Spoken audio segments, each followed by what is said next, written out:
नमस्कार, मैं हूं आपके साथ सबनाज और मेरे साथ T45 देख रहे हैं आप। T45 में एक बार फिर से आप सभी का स्वागत है। और आज का इस कार्यक्रम में बात होगी झारखंड सरकार की। झारखंड की सत्ता, सियासत और सरकार, जो कि तीनों सवालों के घेरे में है, चर्चाओं के घेरे में है, अटकलों के घेरे में है। हालांकि कल जेपी नड्डा के एक बयान ने उस पर विराम लगाया, लेकिन सियासी हवा तो सीएम हेमंत सोरेन के बयान ने भी दी, जहां पर झारखंड की सियासत में सरकार और सत्ता को लेकर के बन रहे संशय पर अब चीजें खुलकर सामने आने लगी है। यूं कहें कि चीजों को और हवा दी जाने लगी है, खुलकर की चीजें सामने आ रही है। राजनीतिक नेताओं के बयान भी सोचने पर मजबूर कर रहे हैं, जहां पर इस बीच सीएम हेमंत सोरेन की बड़ी मछली के छोटे मछली को निगलने वाले बयान ने सियासी हलचल और तेज कर दी है। उन्होंने चेतावनी दी या फिर संकेत। देखिए इस रिपोर्ट को, समझिए और फिर हम चर्चा भी करेंगे। झारखंड की सियासत में हलचल, कभी जेपी नड्डा तो कभी सीएम हेमंत सोरेन ने एक बार फिर दिखाई अपनी ताकत। सरकार और सत्ता को लेकर संशय को दी हवा। मुख्यमंत्री हेमंत सोरेन ने दिया बड़ा सियासी संदेश, बड़ी मछली छोटी मछली को निगल जाती है। हेमंत सोरेन के बयान के निकाले जा रहे हैं कई मायने। विपक्ष ने सीएम के बयान पर कांग्रेस को कसा तंज। झारखंड राज्य और केंद्र के बीच चल रही खींचतान के दरमियान यह चर्चा बन रहा है कि झारखंड सरकार पर केंद्र का दबाव है, तो वहीं राज्य के मुख्यमंत्री भी इस बात को बता रहे हैं कि बड़ी मछली छोटी मछली को निगल जाती है। देश के अलग अलग हिस्सों से रांची पहुंचे आदिवासी प्रतिनिधियों से मुलाकात के बाद सीएम हेमंत सोरेन का यह बयान आखिर किस ओर इशारा कर रही है, जरा सुनिए। नदी तालाब में आप देखते हो कि बड़ी मछली छोटी मछली को खाता है, तो सामाजिक व्यवस्था में भी बड़ा समाज छोटा समाज को वो अपने अंदर उसको समाहित कर लेता है। तो हमें हर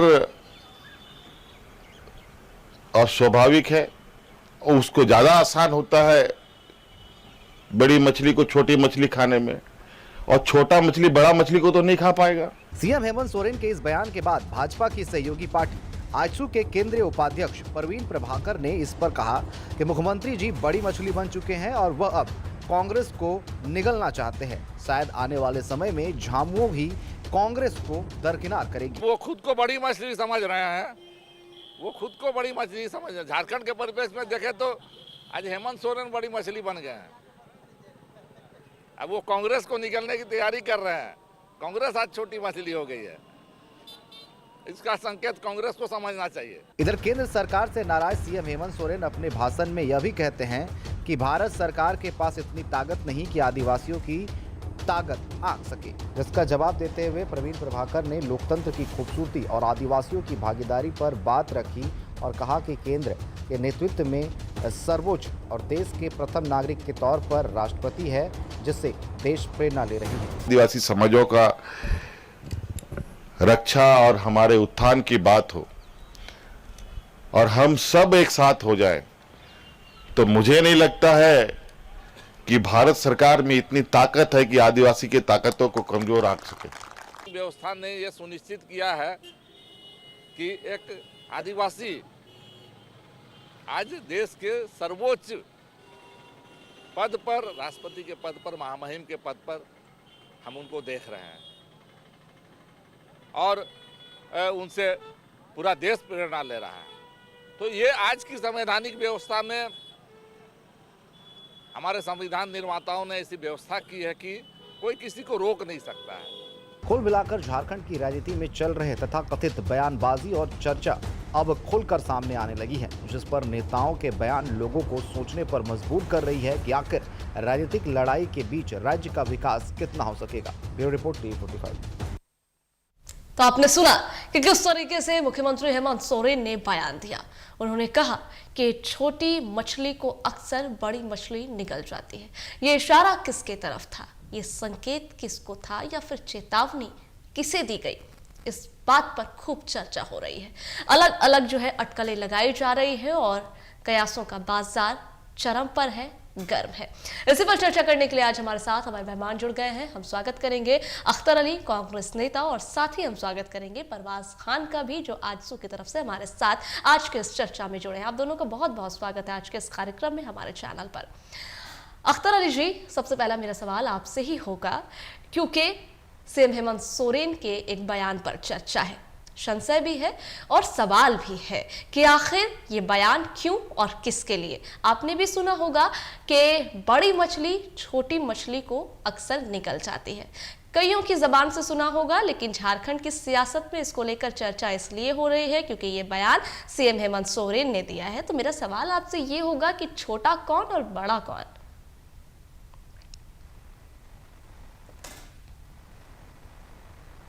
देखिए, अब आप लोग डिबेट का जो विषय बनाए हुए हैं जी, उन्होंने किस संदर्भ में और कहां पर बोला था ये तो जग जाहिर है।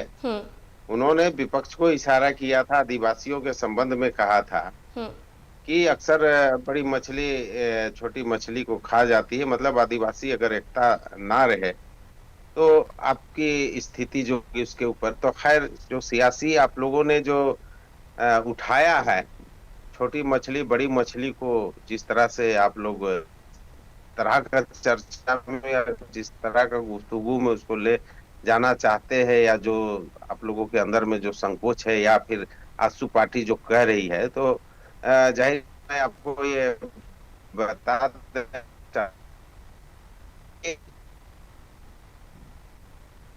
महागढ़ी तालाब का वो है जिसमें बड़ी सकती है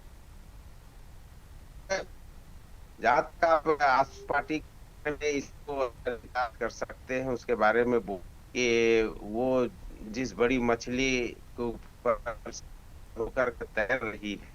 अच्छा, एक सेकंड आपको रोकना चाहूंगी, हमारे साथ जेल के नेता भी जुड़ गए हैं, विजय सिंह जी, हम इनका भी स्वागत करेंगे। आपने देखा होगा उसकी जो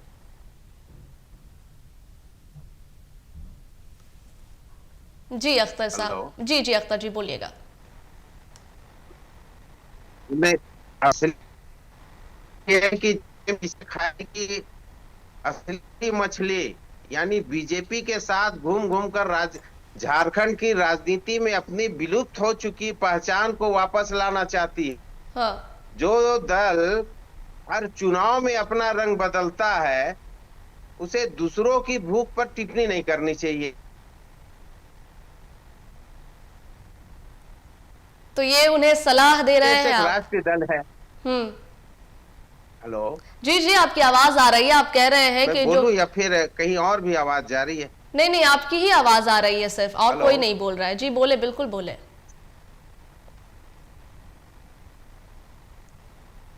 जी हाँ, तो हमारा गठबंधन एकता के धागे से बंधा है, ना कि सीटों के लोभ से। अगर आंसू को ये गठबंधन इतना स्वादिष्ट लग रहा है तो उन्हें याद रखना चाहिए कि दूसरों की थाली में झांकने वाली मछली अक्सर खुद ही फंस जाती है। और इस मुहावरे का जो सही अर्थ है आपको बता दिया। हेमंत सोरेन जी ने आदिवासी को एकजुट होने की सलाह दी थी ताकि उन्हें कोई बाहरी ताकत ना निगल, लेकिन आपने उस बात को अपनी संकीर्ण राजनीति चश्मे से देखा है। अच्छा ठीक है, हम उन्हें सलाह देते हैं कि वो अपने अस्तित्व को बचाने की चिंता करे, वरना बीजेपी पर वो सवार होकर होने की कोशिश कर रहे हैं, वह कहीं उन्हें बीच मझधार में ना छोड़ दे।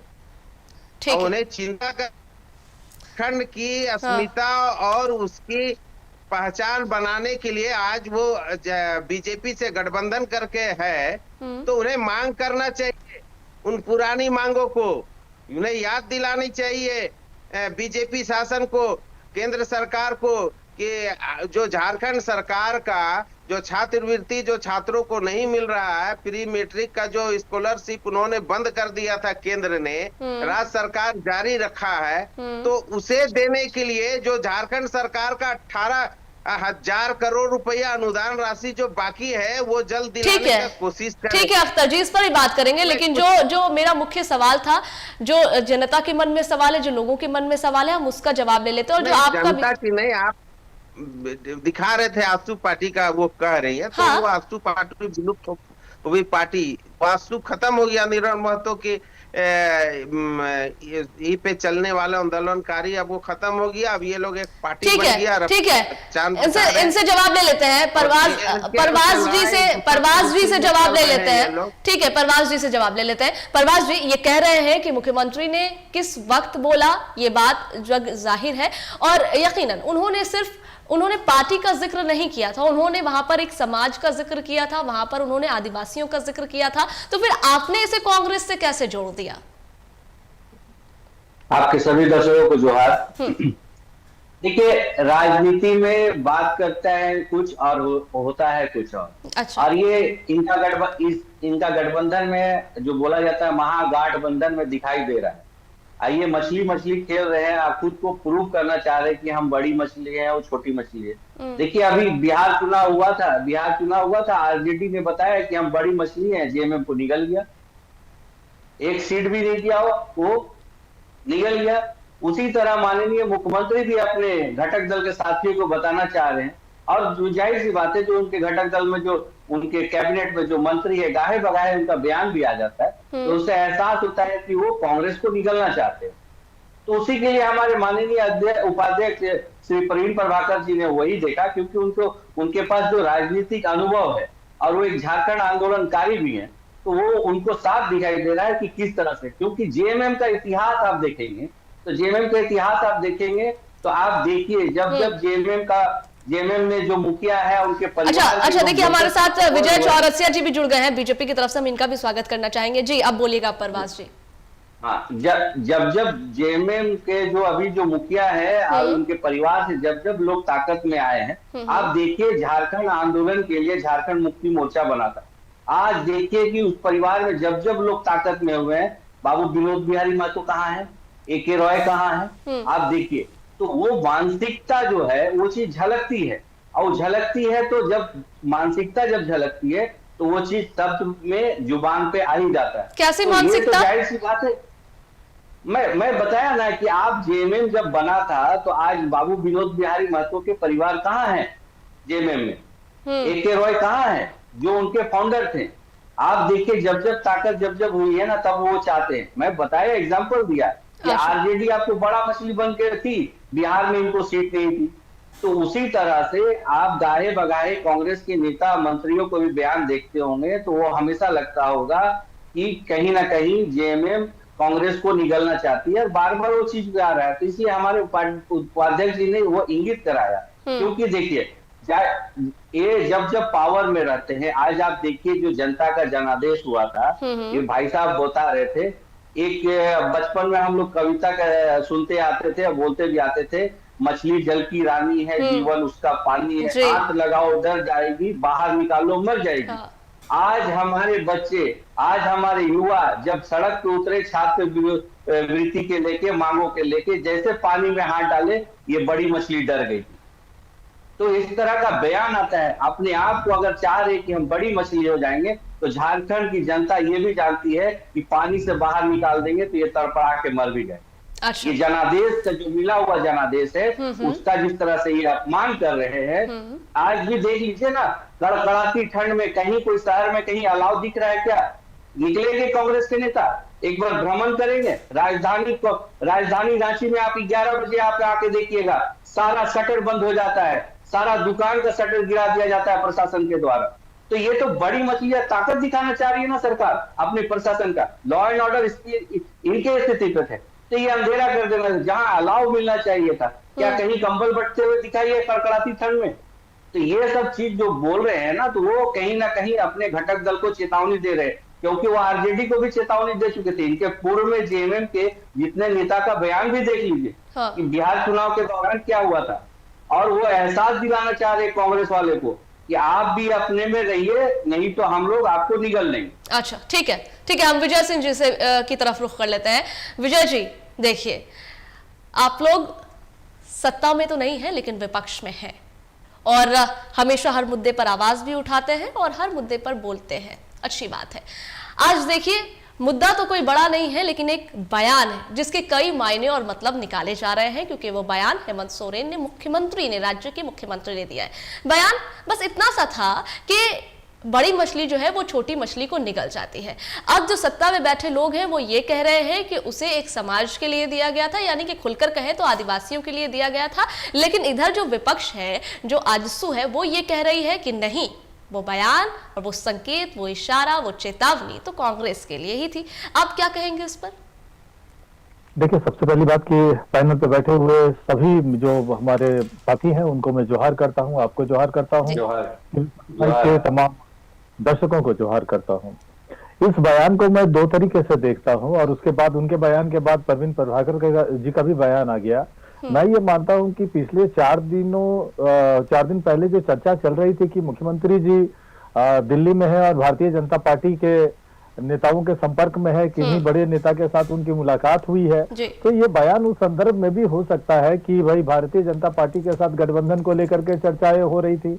तो बीजेपी देश की नहीं दुनिया की सबसे बड़ी पार्टी है, तो एक इशारा तो ये हो सकता है कि उन्होंने उस संभावित गठबंधन को नकारने का या इनकार करने का ये तरीका अपनाया हो या ये अंदाज में उन्होंने अपना जवाब दे दिया हो। एक और दूसरी बात कि जो बातें परवीन प्रभाकर जी ने कही हैं वो अपनी जगह पर भी कुछ हद तक सही है, क्योंकि सबको पता है कि झारखंड के अंदर जेएमएम के बाद जो कमजोर पार्टी है उस गठबंधन में, महागठबंधन में, वो कांग्रेस है।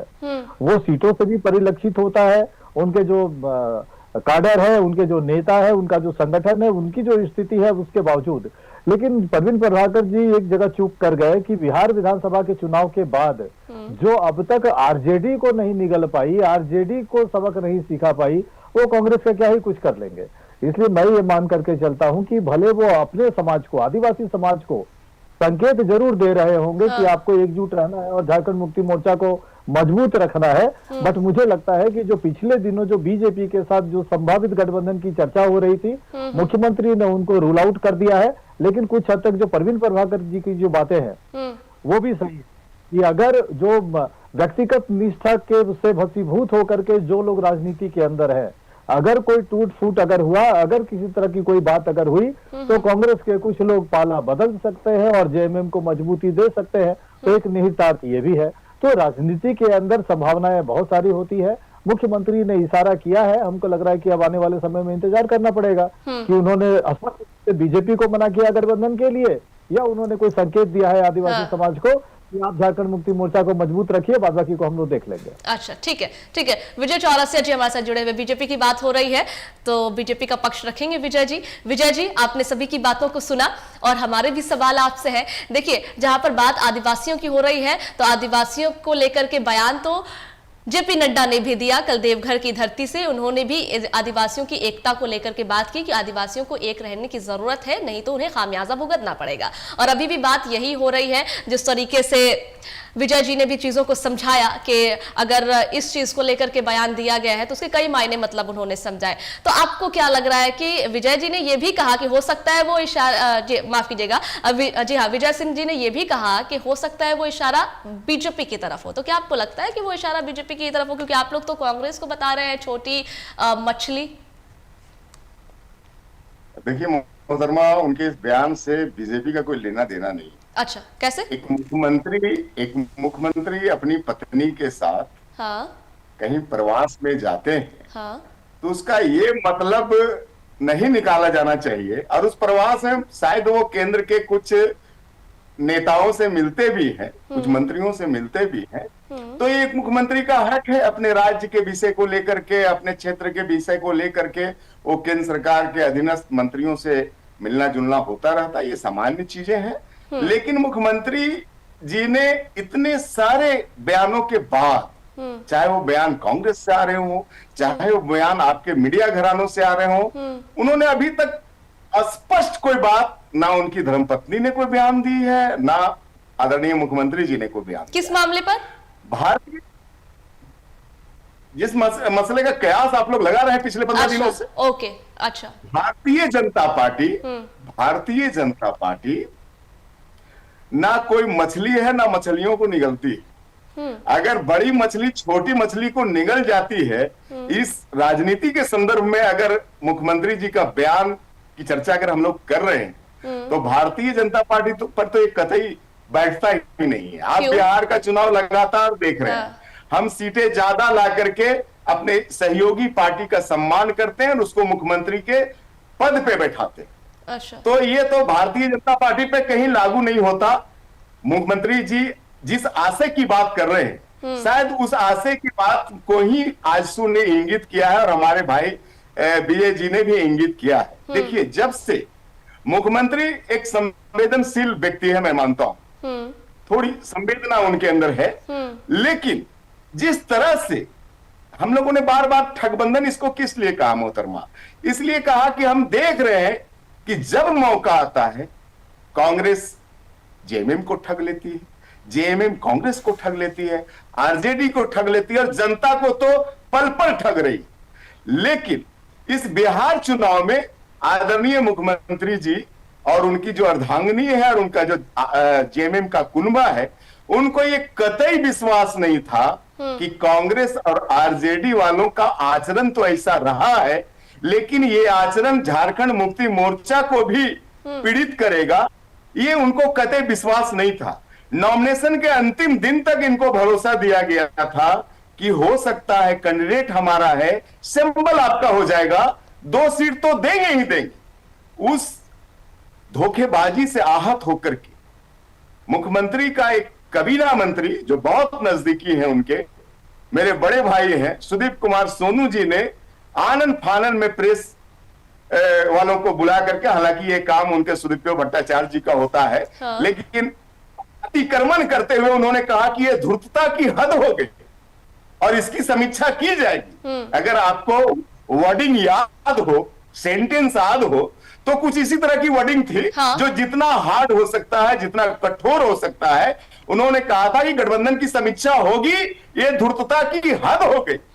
और 2-4 दिन के बाद आदरणीय उनके जो महासचिव हैं, प्रवक्ता हैं भट्टाचार्य साहब भी ने आकर के इसी वर्डों को दोहराया था कि समीक्षा होगी और ये अन्यायपूर्ण है, ये धोखेबाजी। उस पीरियड में भी आपने देखा होगा कांग्रेस की तरफ से एक सहानुभूति के बोल नहीं आए थे, आरजेडी की तरफ से एक सहानुभूति के बोल नहीं आए थे, वामपंथियों के द्वारा एक सहानुभूति के बोल नहीं आए थे कि परिस्थितियां ऐसी हुई, गलत हुआ, सही हुआ, कोई बोल नहीं, कोई सहानुभूति नहीं।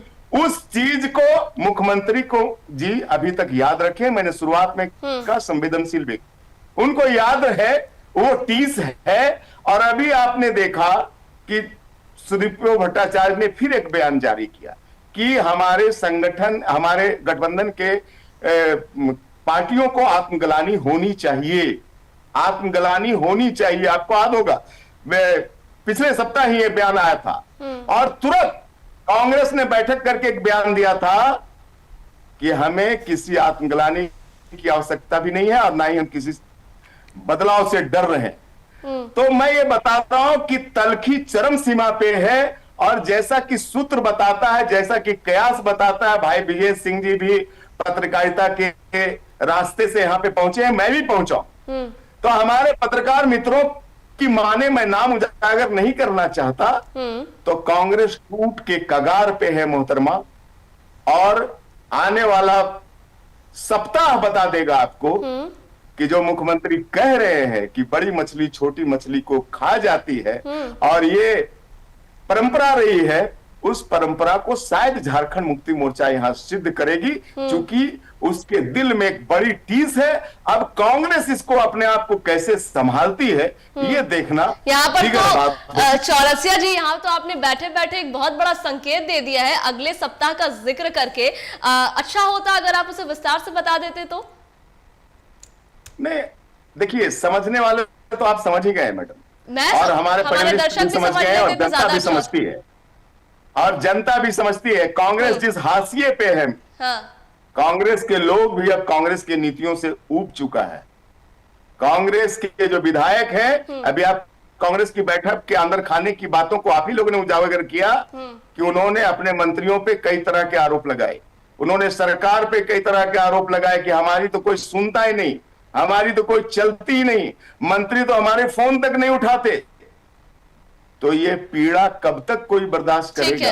ठीक है, इतने सारे आरोप आप लोगों ने कांग्रेस पर लगा ही दिए हैं। कल जेपी नड्डा ने भी बहुत बड़े बड़े आरोप लगाए हैं। अख्तर जी हमारे साथ जुड़े हुए हैं, सवालों के जवाब देंगे। अख्तर जी, क्या वाकई में झारखंड में कांग्रेस इतनी कमजोर है क्या कि सवालों के घेरे में हर जगह से कांग्रेस ही आ जा रही है, यहाँ तक कि हाशिए पर भी आ गई है कांग्रेस, जिस तरीके से चौरसिया जी बता रहे हैं? मोहतरमा, एक मैं कंक्लूड कर लूं। ये हमारा आरोप नहीं है कांग्रेस पे। अच्छा, ये मैं कह रहा हूं कि अपने क्रियाकलापों से देश की आजादी के बाद से कांग्रेस ने जो बोया है का फल है ये। अच्छा, मोहतरमा, जब आप किसी के लिए अच्छा, गंदा सोचेंगे तो आपको भी उसकी पीड़ा उठानी पड़ेगी। कांग्रेस अभी इसी स्थिति में है। ठीक है, अख्तर जी जवाब देंगे। देखिए, चौरसिया जी अपना दुख बयान कर रहे थे, अपनी पीड़ा बता रहे थे। झारखंड में ये लोगों को सत्ता से बाहर होना बहुत बड़ा टीस है, उसका आकलन कर रहे थे। अपनी आकलन को कांग्रेस से जोड़ जोड़ करके बार बार बता रहे थे। ऐसा है कि हमारी गठबंधन जिस तरह से चल रही है, लेकिन अंदर खाने से ये लोग बड़ी जोर शोर से लगे हुए हैं। वही टीस को भी बार बार बयान कर रहे थे। खैर, इनका मुंह में नहीं आ पाया अपनी बात कि हम बड़ी तेजी से लगे हुए कि गठबंधन टूट जाए, हेमंत सोरेन जी हमारे खेमा में आ जाए। और इस झारखंड की जनता ने जिसके खिलाफ मैंडेट दिया है उसकी सरकार यहाँ पर बनी हुई है, लेकिन इनको टीस है कि यहाँ पर अडानी का चल नहीं रहा है। अडानी को बार बार सरकार के तरफ से थ्रेटिंग दिया जा रहा है कि बांग्लादेश में तुम बिजली तो पूरा 1500 यूनिट भेज रहे हो, मेरा 15% जो हिस्सा झारखंड का है वो कटौती करके दे रहे कि नहीं दे रहे हो। और उसके बाद में ये लोग जो पैसा जो रोक करके केंद्र के द्वारा जो रखा गया है कि जो हमारा जो ग्रांट है, अनुदान का हो या जल जीवन योजना हो, वृद्धा पेंशन का पैसा हो या छात्रवृत्ति का पैसा हो या ग्रामीण विकास का पैसा हो, स्वास्थ्य विभाग का पैसा हो, 2 साल से ये लोग जो वृद्धा पेंशन का पैसा होता है वो 2 साल से ये लोग नहीं दिए हैं। रोक करके कि हमारे साथ आ जाओ तो मैं सारा पैसा तुम्हें देने लगूंगा। 1,36,000 करोड़ की क्या बात करते हो, मैं उससे भी ज्यादा तुम्हें दूंगा। अच्छा। आ जाओ मेरे खेमे में। लालच पर लोभन इन लोग का मुंह से नहीं आ रहा था इनका। एक मिनट अच्छा बयान कर रहे थे कल तक। देखिए, बीच बात में बोला मत कीजिएगा। आप बड़ी शांति से आपके आरोपों को मैंने सुना है। चौरसिया नहीं, वो बोल नहीं रहे, वो इजाजत नहीं, वो बोल नहीं रहे, वो इजाजत मांग रहे थे तो मैंने उनको रोका है। आप बोलिए। इजाजत की बात मैंने बीच में टोक के इजाजत मांग सकता था। देश की बात करते, जिस देश को मैंने बचा इतने सालों में जो नवनिर्माण कांग्रेस पार्टी ने किया था, 356 रियासतों में बटा हुआ इस देश को एक देश जो बनाया था आज, जिसे छीन बीन करके एक एयर इंडिया, इंडिगो पूरा देश का सिस्टम को, एयरलाइंस को ठप बना दिया। वही स्थिति आने वाला समय में अडानी इस देश में करेगा। इसी का खिलाफ में आज हमारे राष्ट्रीय नेता राहुल गांधी जी बार बार लोगों को, देश की जनता को चेताते हैं। देखिए, एक एयरलाइन, एक कंपनी, सरकार को झुकना पड़ा उसके सामने में। अपने डेडलाइन को वो एक्सटेंड करना पड़ गया, उनके सामने नतमस्तक होना पड़ गया। वही स्थिति एक समय आएगा इस देश में जब ये लोग अडानी को जिस तरह से हर चीज को बेच रहे हैं ना, एक झटके में वो अडानी इस देश को नतमस्तक सरकारों को झुका करके रख देगी। वही स्थिति ये लोग बना के रखे हैं। देश को, हर संस्थाओं को जिस तरह से ये लोग बेच रहे हैं, हर संस्थाएं, सरकारी संस्थाओं को ये कमजोर कर रहे हैं। आज लोकतंत्र, आज विदेशों में जिस तरह से ये हमारी भद पिटा रहे, जरा से इनसे पूछिए। यूएससीसी का जो रिपोर्ट था ऑपरेशन सिंदूर के खिलाफ में, हमारा प्रधानमंत्री का मुंह नहीं खुल रहा। क्या कांग्रेस के समय ऐसे हिमाकत होती थी किसी का भी कि जिसने ऑपरेशन सिंदूर पे कहा कि वो टेररिस्ट अटैक नहीं था और वो वहां का लोकल लोगों का एक प्रतिक्रिया के वजह से वहां वायलेंस हुआ और ऑपरेशन सिंदूर में भारत को भारी नुकसान हुआ। चाइना ने अपना बहुत सा हथियारों का वहां पर प्रक्षेपण किया जिससे भारत को भारी नुकसान हुई। हमारे देश के प्रधानमंत्री आज इस पे बोलने के लिए आज हम लोग मांग करते हैं, कहाँ गया 56 इंच, कहाँ वो है वो सीना जो इस तरह का रिपोर्ट जब कांग्रेस में शामिल किया जाता, अमेरिका के कांग्रेस में, तो उसका जवाब देने के लिए हमारे कोई भी नेता या जो सरकार में है उनको आनी चाहिए। 56 इंच को सामने आना चाहिए। मुंह छिपा करके बैठे हुए आज वो। और बात करते हैं कांग्रेस ने जिस तरह अरे आप जिस स्कूल में पढ़ के आए होगे वो भी कांग्रेस ने दिया था। जितने अस्पतालें आज देखते हो कांग्रेस का बनाया हुआ है। और जे एयरलाइंस जिस चीज को आज आप बेच रहे हो अडानी के हाथों में, वो सारा कांग्रेस का दिया हुआ है। और जिस गति से हम कांग्रेस पार्टी इस देश को बढ़ा रही थी, आज डॉलर किस स्थिति में पहुंच गया है। ये देश का प्रधानमंत्री कहा करता था, जे रुपया का गिरना ऐसा है जैसे देश का प्रधानमंत्री का गिरना है। तो आज देश का, आज बताए प्रधानमंत्री का स्तर गिर रहा है या नहीं, जिस तरह डॉलर गिर रहा है। ठीक है, ये हमसे बात करेंगे, कांग्रेस पार्टी के बारे में बात करेंगे। हाँ। हमारी गठबंधन को तोड़ने की कोशिश आज से नहीं, 2019 से ये लोग लगे हुए हैं, जब से कांग्रेस पार्टी यहाँ पर सरकार, ये लोग यहाँ पर गठबंधन की सरकार को अस्थिर करने का कोशिश करते थे। फिर अब नया प्रयोग इन लोगों का ठीक है अख्तर जी, अगर ये लोग कोशिश कर रहे हैं तो करने दीजिए, सब अपनी अपनी कोशिश करते हैं। आप लोग तो मजबूत है ना, करने दीजिए। पिछले 5 साल उन्होंने देखा, मुंह की खानी पड़ी, फिर जनता ने विश्वास किया और भरपूर और समर्थन दे करके भेजा है। तो मान लीजिए एक बार जनता ने नकारा है तो दूसरी बार आप लोग भी अपनी मजबूती दिखा दीजिएगा। अख्तर जी, नहीं मिल रहा, अपने पार्टी के बारे सोचिए। 2 साल से ये लोग अध्यक्ष अपना प्रदेश का बना नहीं पा रहे हैं, अध्यक्ष इनको एक नहीं मिल पा रहा, इनके कार्यकर्ता सोए हुए हैं। सब कहते हैं कि अब बीजेपी से यहाँ झारखंड में कुछ नहीं होने वाला है। ठीक है, मेरी राय तो आपको यही होगी कि मान लीजिए अगर ये लोग वर्गलाने की कोशिश भी कर रहे हैं तो आपका महागठबंधन है, इसे संभाल कर रखिए, आप लोग मत आइए इनके झांसे में। आपको दिक्कत कहाँ पर नजर आ रही है? मुझे, मैंने कहा बोला नहीं, एक मिनट, मेरे कौन से बयान से आपको, मेरी कौन सी बात, एक मिनट अख्तर जी, मेरी कौन सी बात से ऐसा लगा कि मैं आपको ये कह रही हूँ कि आपका गठबंधन कमजोर हो रहा है? मैंने ये बोला, एक मिनट, मैंने ये बोला कि आप गुस्सा क्यों हो रहे हैं? मैंने ये कहा कि अगर ये लोग वर्गलाने, एक मिनट, मैंने ये बोला कि अगर ये लोग, हाँ मैं बता रही हूँ, मैंने ये कहा कि आप इस बात का जिक्र कर रहे हैं कि ये लोग वर्गलाने का काम कर रहे हैं, ये लोग चाहते हैं कि आपका गठबंधन टूटे।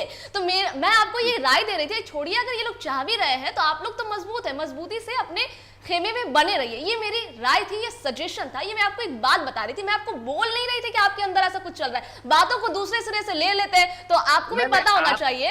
ऐसे तरीके से बोल रही थी, अभी बातों को घुमाइए। ओके, आप क्लिप सुन लीजिए। नहीं, एक मिनट, आप क्लिप सुन लीजिएगा, आपके पास अभी भी होगा, जब आप ये प्रोग्राम खत्म होगा आप सुन लीजिएगा। मैं ज्यादा बहस नहीं करना चाहती हूँ, क्योंकि जो बात मैं करती हूँ बिल्कुल सही और सटीक करती हूँ। मैं नहीं चाहती हूँ कि बिना वजह और बेमतलब की कोई बात मेरे जबान से निकले। मैं इसका पूरा ध्यान रखती हूँ, ठीक है? मैं सूत्र के हवाले से कोई बात नहीं कर रही, मैं कोई सूत्र के हवाले से। विजय जी चौरसिया जी, आपसे जवाब देना चाहेंगे? ये लोग कह रहे हैं और हमने भी ये सुना कि बीजेपी, चाहता हूँ मुझे कहीं और भी जाना है, फिर कभी मैं आपके पास में और इस डिबेट से थोड़ा सा जाना चाहता हूँ।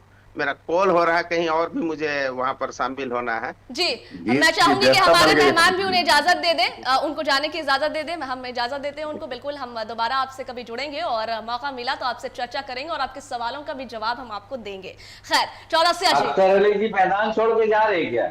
नहीं, उनको कोई काम है। चलिए हम आगे चर्चा को 10 मिनट तो बता सकते हैं। अभी तालाब सूखा नहीं है, छोटी मछली है, अभी तालाब सूखा नहीं है अख्तर जी। नहीं, छोड़िए, आरोप तो वो आप पर भी लगा रहे हैं कि आप लोग उन लोगों के खेमे को, उन लोगों के पार्टियों को, अभी तो उनके गठबंधन के लोगों को वर्गलाने की कोशिश क्यों करते? बीजेपी तो खुद में नहीं, क्यों वर्गलाएंगे? ठीक है, चलिए, ठीक है। विजय सिंह जी, आपने सुन लिया ना कि एक तरफ तो चौरसिया जी कह रहे हैं कि वो अपनी बात पर कायम है कि वही कांग्रेस ही छोटी मछली है, लेकिन उधर से ये कहा गया कि नहीं, हम लोग मजबूत हैं और हमारे अंदर वैसी कोई चीज नहीं चल रही जिससे हमारा गठबंधन टूटे। आप चीजों को समझा रहे थे, अभी आपने इन दोनों के बयान सुने, जहां पर अख्तर जी ने ये भी कहा कि बीजेपी हर जगह कोशिश करती है कि जो गठबंधन जहां होती है उसको तोड़ दिया जाए, लोगों को वर्गला करके अपने खेमे में ले आया जाए। हालांकि सब जानते हैं कि बीजेपी कितनी बड़ी पार्टी है, तो उन्हें क्या जरूरत पड़ गई इस तरह के काम करने की?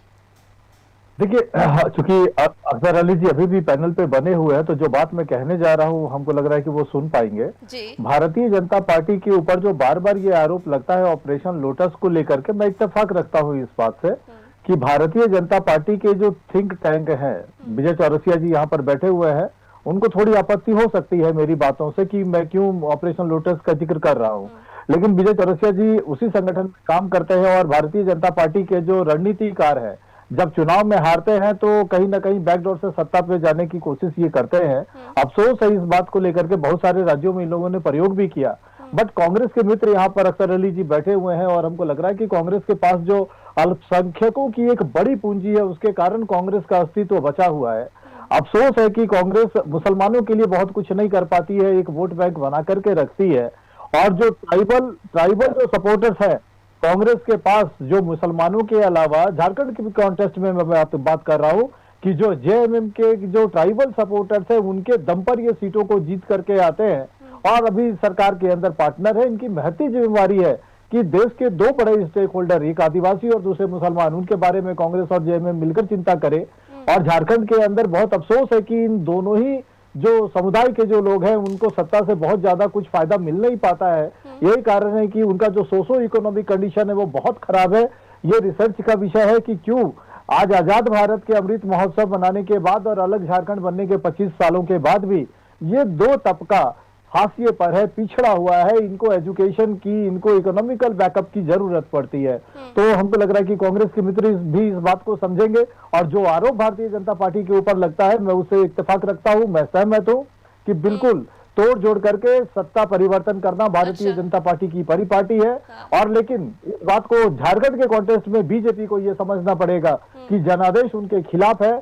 जनादेश भारतीय जनता पार्टी को तोड़ जोड़ करके भी सत्ता में आने का नहीं है। इसलिए अगर कोई ऑपरेशन लोटस की कोई प्लानिंग अगर है तो हमको लगता है कि मेरा आग्रह भी होगा भारतीय जनता पार्टी के सभी रणनीतिकारों से कि आप कुछ भी करें, जनादेश का अपमान ना करें, आप लोकतंत्र का मजाक ना उठाएं।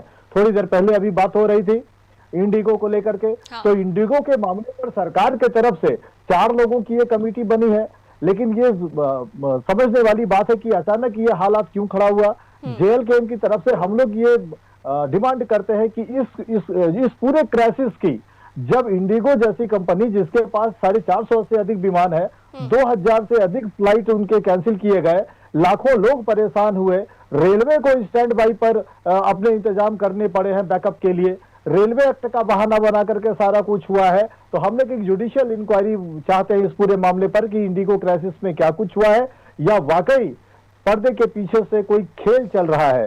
तो हमको लग रहा है कि इंडिगो के मामले पर एक फ्री एंड फेयर इंक्वायरी होनी चाहिए कि दूध का दूध और पानी का पानी हो, कि इंडिगो का इतनी बड़ी विमानन कंपनी जिसके पास घरेलू उड़ानों की 60% से अधिक का स्टेक है, 60% से अधिक घरेलू उड़ानों को संभालती है इंडिगो। ऐसे हालात में इतनी बड़ी विमान सेवा को कैसे मतलब क्राइसिस में पहुंचाया गया या किन कारणों से ये सारा कुछ हुआ है, बहाना लिया गया है रिफॉर्म में, लेबर लॉकअप में जो रिफॉर्म हुआ है उसको लेकर के। इसलिए मैं कह रहा हूं कि इसकी जुडिशियल इंक्वायरी होनी चाहिए। लेकिन आपने जो मूल सवाल पूछा, मैं आपके सवाल के साथ हूं कि निश्चित तौर पर बीजेपी के ऊपर ये दाग है और झारखंड मुक्ति मोर्चा के साथ पिंगे बढ़ा करके, हालांकि इसके लिए देखिए मैं कल परसों आपके चैनल पे ही मैं कह रहा था कि इस पूरे डिस्कोर्स के लिए, इस पूरे नैरेटिव के लिए झारखंड मुक्ति मोर्चा के लोग भी दोषी है। अगर एक चीफ मिनिस्टर का मूवमेंट होता है, भले वो अगर निजी दौरे पर भी अगर जाते हैं तो उनके ऑफिस के तरफ से या पार्टी के तरफ से एक छोटा प्रेस नोट आ सकता था कि दिल्ली, ये जो हमारे माननीय मुख्यमंत्री हैं वो 4 दिन के लिए 3 दिन के लिए दिल्ली प्रवास पे होंगे, अपने निजी दौरे पर होंगे। इस दौरान ना तो से बात करेंगे और ना ही वो किसी राजनीतिक गतिविधि में शामिल होंगे या किसी नेता से वो मुलाकात करेंगे। तो अगर ये प्रेस नोट भी आता तो शायद ये अटकल नहीं होता, ये अटकलबाजी नहीं होती और ये सारा बखेड़ा भी खड़ा नहीं होता। तो कहीं ना कहीं झारखंड मुक्ति मोर्चा के लीनियंट अप्रोच के कारण और भारतीय जनता पार्टी के सेकंड और थर्ड लाइन के जो नेता है उनके सोशल मीडिया पोस्ट के कारण ये सारा जो असमंजस की स्थिति है गठबंधन को लेकर के वो पैदा हुई है। हालांकि प्रतुल सहदेव जी और विनोद पांडे जी, इन दोनों के जरिए कैटेगोरिकली इनकार किया गया है कि ऐसी कुछ भी नहीं है, मगर यह राजनीति है, आंख बंद करके भरोसा करना ठीक नहीं। ठीक है विजय जी, हम चौरसिया जी से आपका जवाब लेंगे, लेकिन पहले हम परवाज जी की तरफ रुख करना चाहेंगे।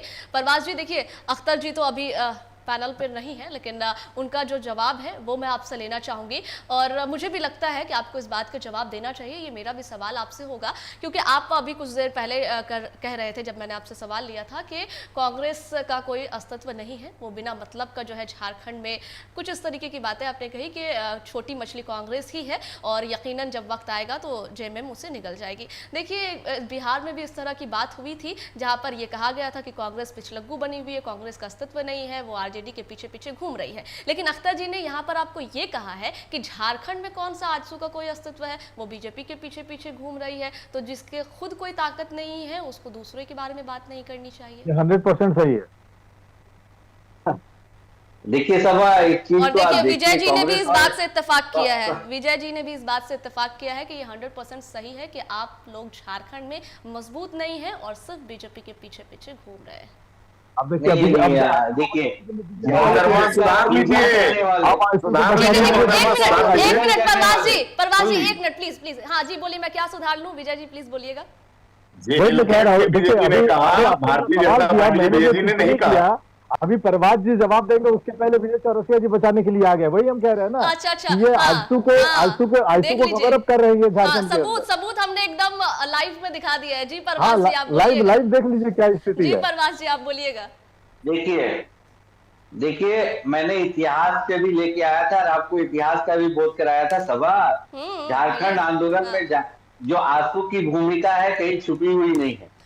झारखंड का निर्माण करने का श्रेय भी जाता है, झारखंड का नव निर्माण का भी हम लोग संकल्पित है। रही बात है कांग्रेस की, तो कांग्रेस तो हमेशा झारखंड के विरोध ही रही है। और आप जो बोल रहे हैं कि कांग्रेस का कांग्रेस आज वाकई विलुप्ति के कगार पे है और वो जो क्षेत्रीय पार्टी है उसके पूछ पकड़ के ही चल रही है। आज जो कांग्रेस की स्थिति हो गई है, आप पूर्व में भी आप जाएंगे देखेंगे कि कांग्रेस के ही मंत्री या विधायक आपस में 0 FIR खेल रहे थे। यही सरकार जो भ्रम फैला के दूसरी बार भी आई है, पिछला बार भी आप देखेंगे तो कांग्रेस की मंत्री या विधायक आपस में 0 FIR खेल रहे थे, कोई दूसरे दल के लोग नहीं थे। माननीय अगर इस परिप्रेक्ष्य में अगर वो बता रहे हैं अख्तर अली साहब की एक मतलब आदिवासी के हितों के लिए बात कर रहे थे माननीय मुख्यमंत्री जी, तो ये भी उनको बताना चाहिए जो 14 ट्राइबल सब प्लान है, जो महत्वाकांक्षी योजना था, वो 14 जिलों में क्यों बंद हो गया? अगर आदिवासी की अगर है तो आप वो महत्वाकांक्षी योजना क्यों बंद होगी? ये सब चीज को देखते हुए मैं देख रहा हूँ ना कि ये देख रहे हैं, तो माननीय मुख्यमंत्री जी भी जो देख रहे हैं कि बिहार में जिस तरह का कांग्रेस का परफॉर्मेंस रहा, राज्य में जिस तरह से है, जो मंत्री जिनका बयान आ रहा है, नेता आ रहे हैं, तो हमारे पार्टी के माननीय उपाध्यक्ष महोदय ने सही बोला, उनका राजनीतिक अनुभव है कि जेएमएम बड़ी मछली बनना चाह रही है और वो कांग्रेस को निकलना चाह रही है। अच्छा, आप ये कह रहे हैं जी बिल्कुल परवाज जी, आप ये कह रहे हैं, आपने अभी बोला कि आपने इतिहास की बात दोहराई कि आजसू का क्या कंट्रीब्यूशन रहा है झारखंड को लेकर के, तो आप अभी की भूमिका बताइए ना अपनी। हम तो अभी की बात कर रहे हैं, अख्तर साहब भी अभी की बात कर रहे थे कि अभी आजसू क्या कर रही है, सिर्फ बीजेपी के पीछे पीछे घूम रही है या कुछ कर रही है? क्यों आजसू क्या कर रही है? आजसू के छात्रों ने जब सड़क पे उतरे तो आज देखे ना कि बोले ना कि मछली जल की रानी है, जो बड़ा मछली बनना चाह रहे हैं, तो आजसू ने सिर्फ हाथ डाला तालाब में तो मछली डर गई। आज छात्रों का जो आंदोलन देख के लोग जो सड़क पे उतरे थे, छात्रों को जो स्कॉलरशिप नहीं मिल रहा है, आज उसके लिए देखिए सिर्फ हाथ डाला आजसू पानी में, तो बड़ी मछली हो या छोटी मछली हो, कांग्रेस ये डर गए, क्योंकि आजसू का तेवर छात्रों का ही रहा है कि झारखंड का निर्माण के लेके माननीय स्वर्गीय निर्मल महतो जी का जो आजसू का योगदान था, छात्रों का जो था एग्रेसिव मूवमेंट था, आज झारखंड को अलग देना पड़ा था। तो ये सब चीज को आपको देखना पड़ेगा। झारखंड में आजसू क्या कर रही है? 32,627 गांव में आजसू हर एक जगह पे है, आजसू हमेशा मुखरता के साथ लड़ाई लड़ रही है, इसमें कहीं इफ और बट नहीं है। कांग्रेस वाले को सोचना होगा और लोगों को सोचना पड़ेगा। आजसू का जो विचार है, आजसू का कल्पना है, आजसू के जब नेता, जब माननीय अध्यक्ष श्री सुधीर कुमार महतो 25 साल में जब चुन के गए थे ना, तो लालू यादव जी से वो नहीं डरे थे। उन्होंने एक शब्द में बोला था मुझे झारखंड चाहिए था, और झारखंड बने। अब पथ निर्माण मंत्री है, कनेक्टिविटी आज आजसू का ही देन है, सारा कुछ था। लेकिन ये कुछ होता है, कभी कभी लोग को भ्रम का स्थिति पैदा कर दिया जाता है। तो भ्रम की स्थिति क्या पता है? हम जनता के लिए संघर्ष कर रहे हैं, झारखंड के लिए संघर्ष किए थे, झारखंड का निर्माण किए, झारखंड का नवनिर्माण किया। ऐसा थोड़ी है परवाज जी कि आप ही सिर्फ संघर्ष कर रहे हैं। अगर जनता ने उनको जनादेश दिया है, उनको जिताया है, तभी तो वो आज, अगर उन्होंने काम किया है तभी तो उनको जनादेश मिला। अगर आप इस बात से इनकार करेंगे तो फिर हम सवाल उस पर भी करेंगे कि बिहार में आपको जनादेश मिला नहीं। सभा में उसी के लिए मैं बोला ना कि भ्रम में परवाज जी के बातों को मैं एक प्रतिकार करना चाह रहा हूँ। एक मिनट दीजिए। मैं बोल रहा हूँ कि जब जनता, जब जब मैं बोल रहा था कि जब जिस तरह के जो चीजें ये जो बात कर रहे थे, ये नैरेटिव जिस तरह से गढ़ना चाह रहे हैं, उस नैरेटिव को लेकर साथ में आप देखिए पिछला बार ये कोविड का बहाना बना रहे थे कि हम इम्प्लीमेंट नहीं कर पाए। इनका वादा जो भी था बेरोजगारी भत्ता से लेके वृद्धा पेंशन से लेके विकलांगों का पेंशन से लेके अगवा आवास से लेके क्या फुलफिल कर पाएंगे।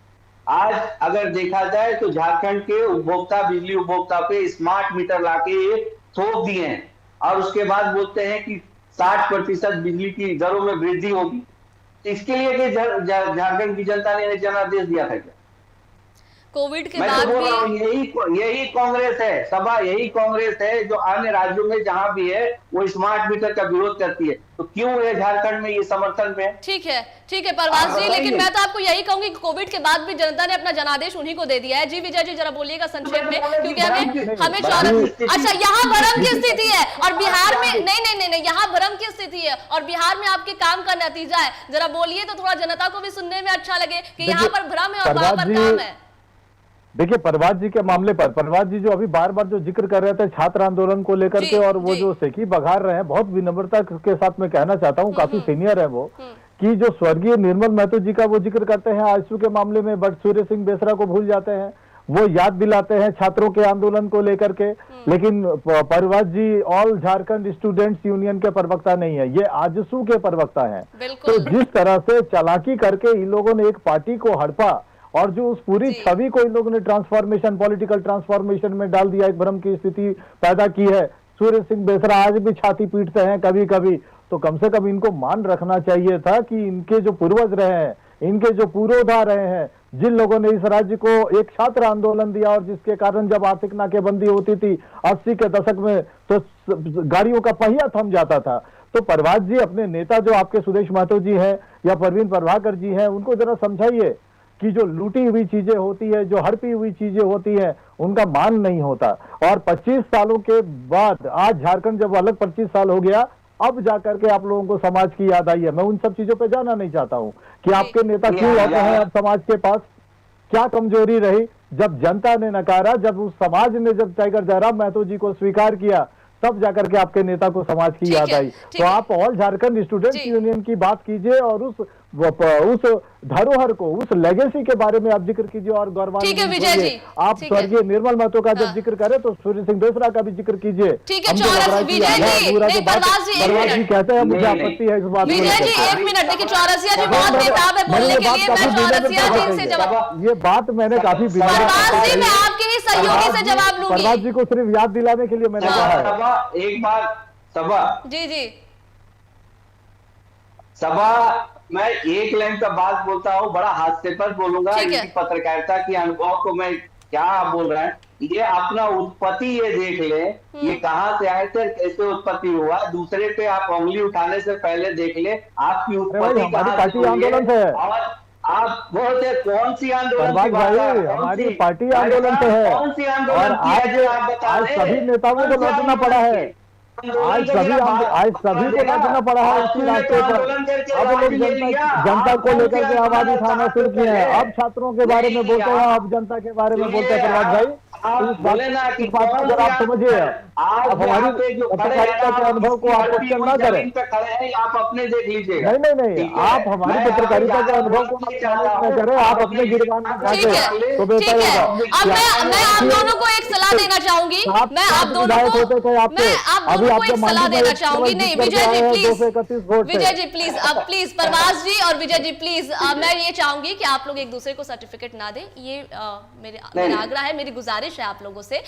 चौरसिया जी आप पे आना चाहूंगी। चौरसिया जी आप बहुत देर से बेताब है कुछ कहने को, लेकिन मैं सवाल आपसे लूंगी ये कि देखिए एक बात तो है, हम सभी ये जानते हैं कि शायद बीजेपी के पास कोई ऐसी वॉशिंग मशीन है कि जब दूसरे खेमे में लोगों पर दाग लगते हैं और फिर वो खेमा बदलकर बीजेपी में जाते हैं तो दाग साफ हो जाते हैं। लेकिन जिस तरीके से विजय जी ने ये सवाल किया कि बीजेपी पर अक्सर ये दाग लगते रहे हैं कि बीजेपी दूसरे खेमे के लोगों को अपने अंदर शामिल करती है या फिर जहां पर उसे सत्ता नहीं मिलती है वो बैकडोर से जाने की कोशिश करती है, और ये दाग को बीजेपी आज तक धो नहीं पाई है। तो क्या ऐसी कोई मशीन नहीं है आपके पास? दूसरी बात, दूसरा सवाल आपसे मेरा ये होगा कि आप अभी कांग्रेस के कार्यकाल को गिनवा रहे थे कि उस कांग्रेस का जब कार्यकाल था तो कांग्रेस ने क्या किया, नहीं किया, कितना विकास किया। लेकिन चलिए अभी आपकी बात कर लेते हैं। आपकी सरकार है, जिस तरीके से विजय जी ने भी सवाल किया और अख्तर जी ने भी सवाल किया कि अभी भी तो लोग परेशान हो रहे हैं, सड़कों पर नजर आ रहे हैं, डिमांड कर रहे हैं, और अभी हालिया मुद्दा इंडिगो का उन्होंने उठा लिया। इन दोनों बातों का जवाब दीजिएगा, क्योंकि आप बहुत देर से बोलने की कोशिश कर रहे थे। मैडम देखिए, सबसे पहले बात तो मैं ये कहूंगा कि जिस विषय को लेकर के आपने डिबेट की शुरुआत करी, वो डिबेट भटक सा गया है। भटक सा गया है, लेकिन मुद्दे पर ही बात हो रही है। अगर आप लोगों ने ही मुद्दा उठाया, आपने ही वो मुद्दा उठाया। नहीं, मैंने सवाल आपसे इसलिए लिया क्योंकि आपने पहले मुद्दा उठाया कि कांग्रेस केंद्र में क्या कर रही थी, इसलिए मैं आपकी तरफ गई। अगर आप ये बात नहीं उठाते तो मैं नहीं करती ये सवाल, और मैं सवाल बिल्कुल करूंगी। अगर आप किसी बात को किसी और तरफ मोड़ेंगे तो मैं उस पर भी सवाल आपसे लूंगी। आप ये मत समझिएगा कि मैं आपको उस पर छोड़ दूंगी। तो आप जवाब दीजिए अगर आपने मुद्दा उठाया है तो। नहीं, मेरे ऊपर आप FIR कर दीजिए। नहीं, बिल्कुल नहीं, बिल्कुल नहीं। आप हमारे मेहमान हैं। नहीं, आप हमारे मेहमान हैं। अरे भाई, अरे आप एंकर हो ना। ये मेरा अंदाज है, ये मेरा अंदाज है चौरसिया जी, ये मेरा अंदाज है। अंदाज को बदलिए, ये कांग्रेस वालों का अंदाज रहने दीजिए, अपना अंदाज बदलिए। नहीं, मुझे किसी के साथ कंपेयर मत कीजिए। आप सुनेंगे ही नहीं, आप खुद सुनाने के लिए बैठी हैं तो हम लोग सुनते हैं। बोलिए। अभी सबसे पहले तो आपने कांग्रेस वाले का जो आरोप था, लंबा फेहरिस्त तो जो पूरी दुनिया घुमा के लाए, हमें उसका जवाब नहीं देने दिया आप। अच्छा, बोलिए भाई। वो तो जो अब क्या प्रवक्ता का क्या नाम था भाई, उन्होंने बता दिया कि कांग्रेस है क्या। कभी आप पे चढ़ गया, कभी मुद्दे कहां से कहां ले गए। प्लीज मेरे तरफ मत आइए। मैं जानती हूं आपका उनका, मैडम आपका उनका डिबेट अभी हम लोगों ने सुना ना। हाँ। इसीलिए मैं कह कि कांग्रेस इसी विक्षिप्त स्थिति में है, इसी विक्षिप्त स्थिति में है। चीजों का अगर सही सही भान हो जाए तो कांग्रेस अभी भी जिंदा हो सकती है। मेरी सहानुभूति है उनके विपक्षी पार्टी रहते हुए भी, चूंकि हम एक सशक्त प्रतिपक्ष चाहते हैं, हम एक सशक्त प्रतिपक्ष चाहते हैं। जहां तक विजय सिन्हा जी की बात है, लोटस क्या क्या बोले ये पता नहीं। अच्छा। हमारे जो प्रदेश अध्यक्ष हैं, हमारे जो राष्ट्रीय अध्यक्ष भी आके गए हैं, खुले तौर पे हेमंत के सारी कारगुजारियों को वो साझा कर रहे हैं, नित्य साझा कर रहे हैं। मुझे लगता है कि आदरणीय बाबूलाल जी जितना हावी है, जितना तल्ख है हेमंत सरकार की कारगुजारियों पे, कोई और नहीं तब। ऐसे में कोई ये कयास लगा रहा है कि हम लोटस टेम्पल में क्या क्या बोले वो करना चाहते हैं, तो हमारी ऐसी कोई मंशा नहीं है। सबसे पहली बात सुन लीजिए विजय जी, मैं टोकता नहीं हूं किसी को, मैं टोकता नहीं हूं किसी को। हमारे किसी नेता ने हेमंत सोरेन से मिलने के लिए नहीं गया। हेमंत सोरेन सपत्नीक दिल्ली गई और हम उस पर भी सवाल नहीं उठाते हैं कभी। मैंने शुरुआत में ही कहा, एक मुख्यमंत्री किसी कार्यवर्ष केंद्र के नेताओं से मिलता है तो ये उनका दायित्व भी है, अधिकार भी। हाँ, तो फिर अभी आप ये क्यों कह रहे हैं? आप सुन तो लीजिए मैडम, ठीक है, बोलिए। सुन तो लीजिए कुछ बातें।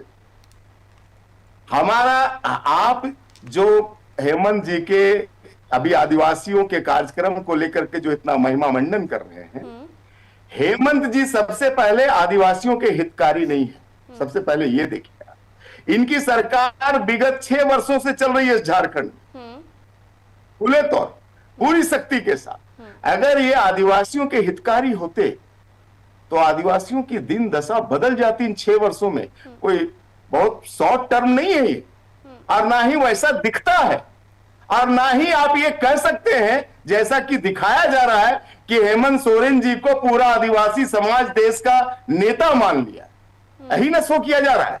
भाई आदिवासी सड़कों पे उतरा, लाठियां खाई, FIR हुए झूठे, एक सरना स्थल से रैंप को हटाने को लेकर के, और ये सरकार टस से मस नहीं हुई, भूल गए। आदिवासी समाज के जमीनों को, खेतिहर जमीनों को लूट करके उसमें रिम्स 2 बनाने की कवायदत होती रही इनके बड़बोले मंत्री के द्वारा, और हेमंत सोरेन जी की जुबान नहीं खुली। तब जब उनके मरहूम पिताश्री ने उस स्थल पे जाके कहा था कि ये जमीन तुम्हारी है, तुम जोतो। आज घुसपैठियों की बात करें, घुसपैठियों से कौन समाज ज्यादा आहत है? आदिवासी समाज आहत है। उस पे हेमंत सोरेन की एक जुबान नहीं खुलती, उनकी मोहतरमा की जुबान नहीं खुलती, और आप लोग महिमा मंडन करने में लगे हुए हैं कि हेमंत सोरेन जी को नेता मान लिया पूरा आदिवासी समाज। पेशा कानून का क्या हुआ जिससे आदिवासी समाज को एक अधिकार मिलता, हक मिलता? उस पेशा कानून का कोई चर्चा नहीं। इस पे भी केंद्र का साथ चाहिए क्या? इसलिए नहीं करते कि जो लूट मची है खनन का, कोयला खनन हो, बालू खनन हो, पत्थर खनन हो, जो इनके कथित पाले हुए माफियाओं के द्वारा जो लूट मची है पूरे झारखंड में, पेशा कानून लागू होते ही वो ग्राम सभा में चली जाएगी, वो आदिवासियों के हाथ में चला जाएगा। तो आदिवासी हित की बात कैसे हेमंत सोरेन करेंगे भाई? क्यों नहीं पेशा कानून लागू कर रहे हैं? सरना सरना खूब चिल्लाते हैं ये, लेकिन अभी बड़ा दिन आने वाला है, अभी क्रिसमस आने वाला है। क्या कहा गया बड़े बड़े अखबारों में, क्या होर्डिंग दिया गया कि जैसा रोम में मनाया जाता वैसा मनाया जाएगा। क्यों भाई सरना की बात क्यों हो रही है? सरना की बात इसलिए हो रही है कि आदिवासी अस्मिता बची रहे, आदिवासी रूढ़िवादिता बची रहे। और एक तरफ आप कार्डिनल को मानते हैं, एक तरफ आप चर्च को मानते हैं, तो ये दोहरी नीति है हेमंत सोरेन जी की। इसलिए आदिवासी हित की बात आप ना करें। जिस आदिवासी को, जिस आदिवासी समाज को भारत बनने के साथ ही, भारत आजाद होने के साथ ही कांग्रेसियों ने प्रताड़ित करता रहा, ठीक है, झारखंड के आंदोलन को दबाता रहा। तकाजे को समझेंगे, वक्त हमारे पास कम है। विजय जी बस 1 मिनट वक्त लीजिएगा प्लीज, वक्त बहुत कम है प्लीज। परवाज जी ठीक है, 1 मिनट ठीक है। इसके पहले कि हम फाइनल ये करें, 2-3 चीजें मैं कहना चाहता हूं कि घुसपैठियों के मामले पर जो विजय जी कह रहे थे, हम लोग उनसे सहमत है। डे 1 से बहुत बार ये हमारे साथ डिबेट पे रह चुके हैं। बांग्लादेशी घुसपैठी रोहिंग्या के मामले पर हम लोग दोनों को कैटेगोरिकली अकाउंटेबल बनाते हैं, सेंट्रल गवर्नमेंट को भी और स्टेट गवर्नमेंट को भी, कि अगर घुसपैठ अगर हो रही है तो उसके लिए केंद्र सरकार दोषी है, और अगर कहीं जमाई टोला बन रहा है संथाल परगना का इलाका में, डेमोग्राफी अगर चेंज हो रहा है तो उसके लिए राज्य सरकार दोषी है। एक दूसरी बात, कोयला और पत्थर को लेकर के जो विजय जी ने बातें कही है एकदम सही है कि राज्य के अंदर अवैध कोयला और अवैध बालू को लेकर के जिस ढंग से एक अराजक स्थिति राज्य के अंदर बनी हुई है वो एकदम अक्षम्य है।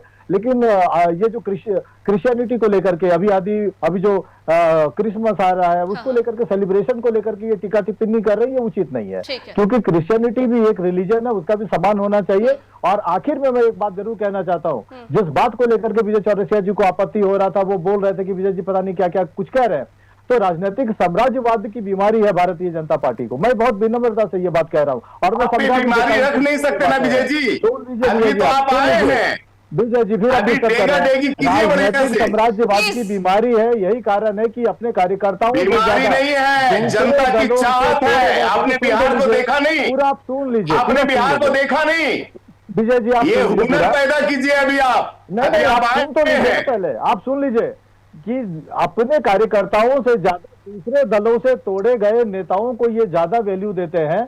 इसकी यही कारण है कि बीजेपी के पुराने लोग परेशान रहते हैं, उनका फंडा है कि वैल्यू देते हैं, मजबूत करो, और हमारे लोगों की चिंता बीजेपी का फंडा है, या तो खुद को मजबूत करो या दूसरों को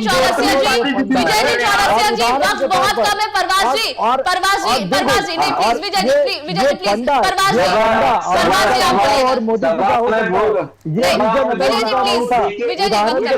चंपई सोरेन और सीता सोरेन को तोड़ करके जो काम इन लोगों ने किया था, मैं उसी साम्राज्यवाद की बात कर रहा हूँ। भाषण दे रहे हैं, सही साहब तो मिट लीजिए।